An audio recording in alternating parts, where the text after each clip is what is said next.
Hi everyone, and welcome to this week's Wallsend history story. This week I am covering the history of some of the Mordue family.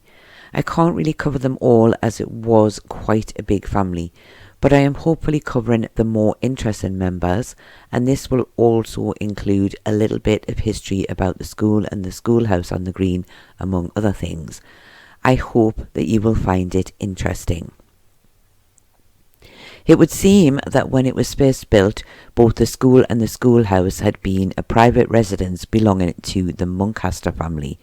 Although I wasn't able to find out when it was actually built, I do know that in around 1748 the building was given as a gift by Isabella Stewart, the daughter of James Muncaster, to the Wallsend village to be used as the village school.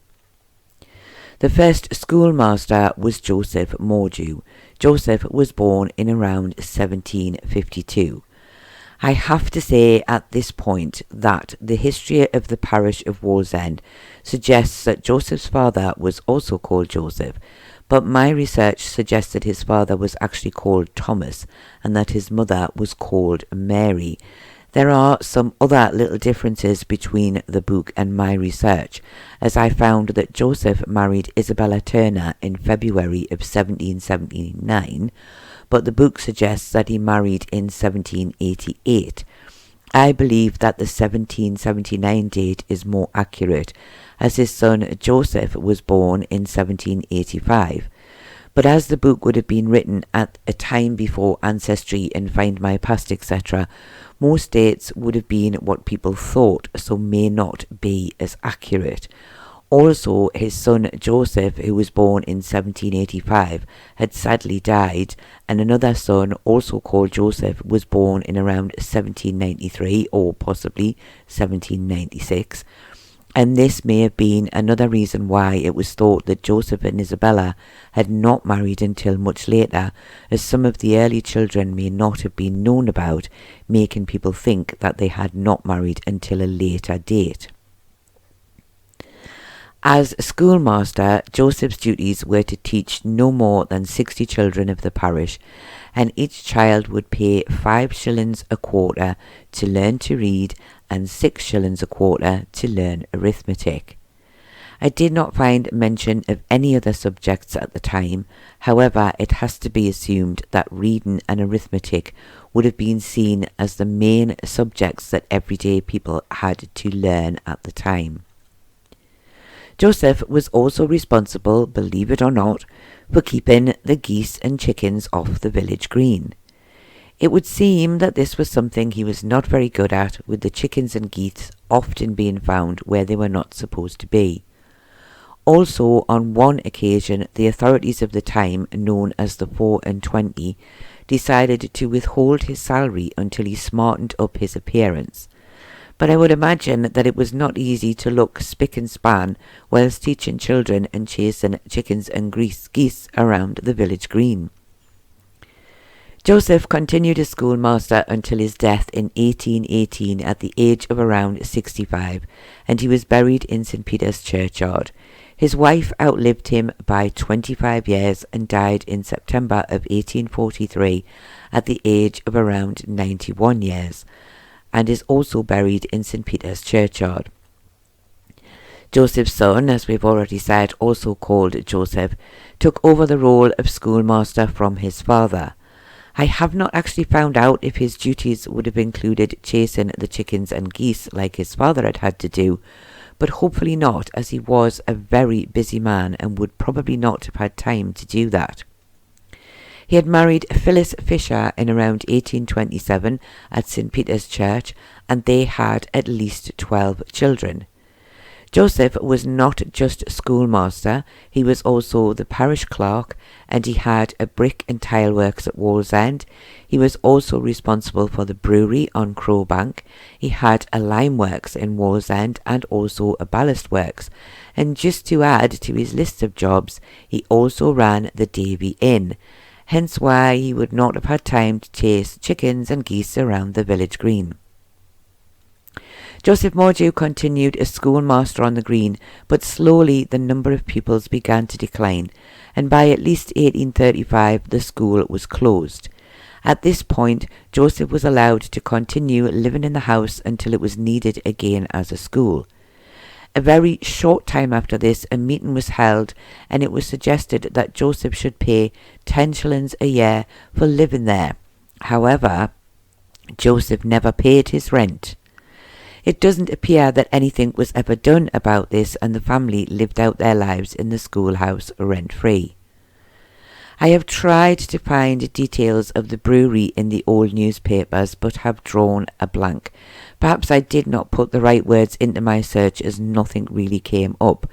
But I do know that Joseph's son Frank was listed as brewer in 1871, and the brewery had been built by at least 1858, so had been in operation for quite some time prior to 1871. Details of the brewery are, as I've said, very few and far between, which is really a shame. So I have to say that if anyone has any details about the history of Mordue's brewery, I would really love to hear them. The brewery in Wallsend is something that is often talked about, and in recent years, two brothers took the business name and produced Old Mordue's beer again.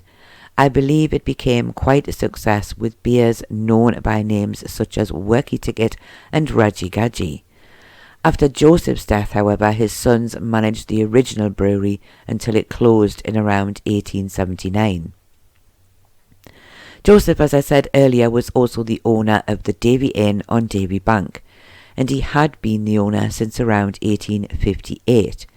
His wife Phyllis also worked there, and it was because of Phyllis that one of Joseph's customers, a Mr. Oliver, had attacked him, though it could be better described as slapped him, after an argument over believing that Phyllis had not given him the correct change.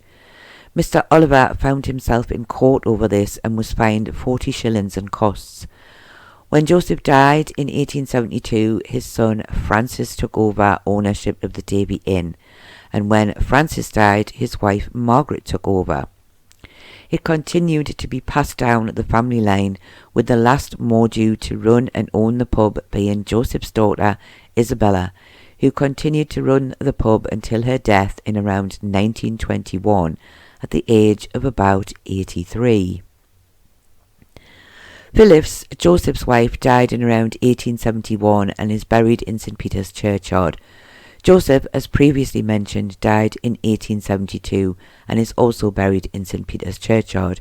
However, there do not appear to be any headstones for Joseph and his wife or for his parents who were buried there before him.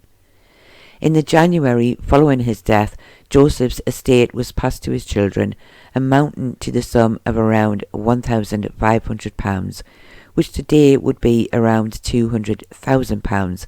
However, in 1872 it didn't seem all that much, considering how many businesses he had at the time of his death.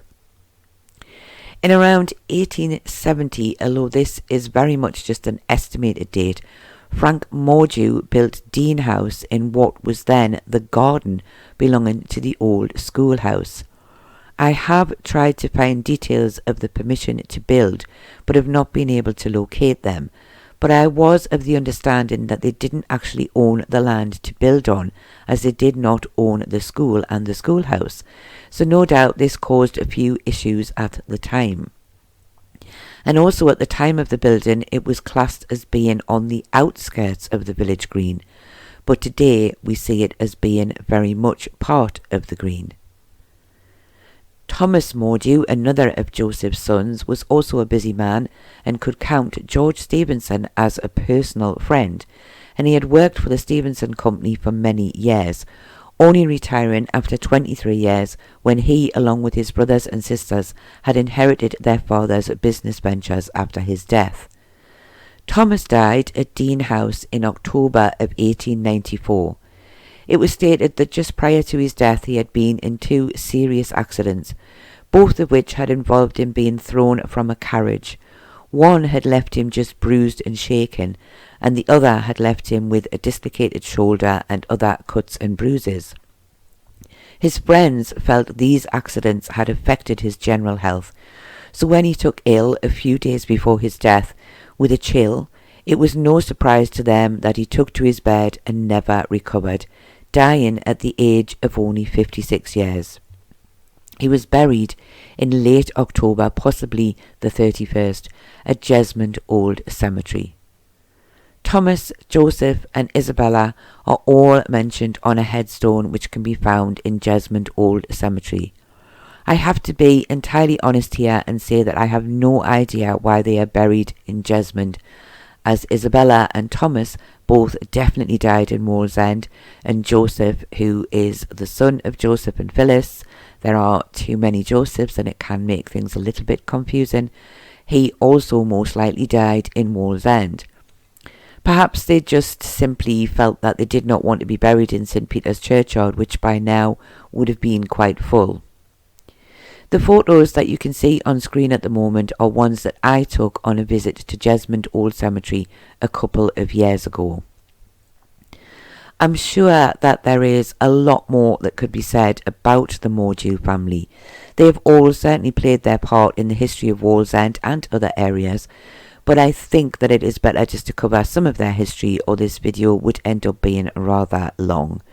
So I will leave it here, and I hope that you have found their lives and jobs interesting and also enjoyed the little information about the schoolhouse as well. Thank you all very much for watching, and I do hope to see you all again very soon.